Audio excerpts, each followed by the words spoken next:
بسم اللہ الرحمن الرحیم ایاک نعبد و ایاک نستعین۔ پاکستان کے سابق وزیر اعظم عمران خان جیل میں ہیں اور کورٹ آرڈر کے مطابق وہ اگلے 3 سال تک جیل میں ہی رہیں گے۔ تو آپ سوچ رہے ہوں گے کہ اس وقت عمران خان اور ان کی پارٹی کا فیوچر کیا ہے؟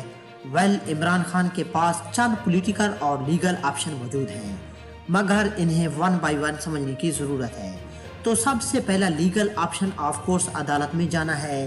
عمران خان ٹرائل کورٹ کے اس فیصلے کے خلاف ہائی کورٹ میں اور پھر اس کے بعد سپریم کورٹ میں جا سکتے ہیں۔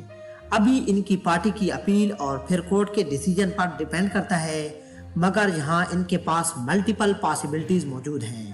عدالت ان کے خلاف ہونے والے فیصلے پر سٹے آرڈر لیتے ہوئے انہیں ریلیو کر سکتی ہے، یا اس فیصلے کو سیٹ اسائیڈ کر سکتی ہے، یا اس ججمنٹ کو اپ ہولڈ کر سکتی ہے۔ ان کی سزا سسپینڈ ہونے کی صورت میں عمران خان کو ضمانت پر رہائی تو مل جائے گی، مگر یہ سزا برقرار رہے گی۔ سٹے آرڈر کی صورت میں عدالت اس کیس کے معاملے پر کوئی بھی ہدایت جاری کر سکتی ہے، جس میں کیس کا ری ٹرائل بھی شامل ہے۔ ہائی کورٹ یہ فیصلہ سیٹ اسائیڈ یا اوور رول بھی کر سکتی ہے۔ اس صورت میں عمران خان نہ صرف ایک آزاد شہری ہوں گے، بلکہ وہ اپنا پولیٹیکل کیریئر بھی جاری رکھ سکیں گے، اور ہائی کورٹ اس فیصلے کو اپ ہولڈ بھی کر سکتی ہے۔ اور ایسا ہونے کی صورت میں عمران خان اور ان کی پارٹی سپریم کورٹ میں اپیل کریں گے۔ اور اس سزا کا عمران خان کے پولیٹیکل فیوچر پر کیا اثر ہوگا؟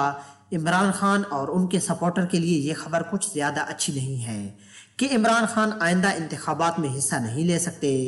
وہ کنویکشن کے بعد ڈسکوالیفائی ہو چکے ہیں۔ ان کی ڈسکوالیفیکیشن کا اعلان تو الیکشن کمیشن آف پاکستان کرے گا، جس کے بعد عمران خان 5 سال کے لیے کوئی بھی الیکشن لڑنے سے نااہل ہو جائیں گے۔ اگر عمران خان کی سزا سسپینڈ ہو جائے اور انہیں رہائی مل بھی جائے، تب بھی وہ نہ کوئی پارٹی عہدہ رکھ سکتے ہیں اور نہ ہی الیکشن میں حصہ لے سکتے ہیں۔ ان کی نااہلی صرف اس صورت میں ختم ہو سکتی ہے جب کوئی عدالت ان کی اس سزا کو سرے سے ہی ختم کر دے۔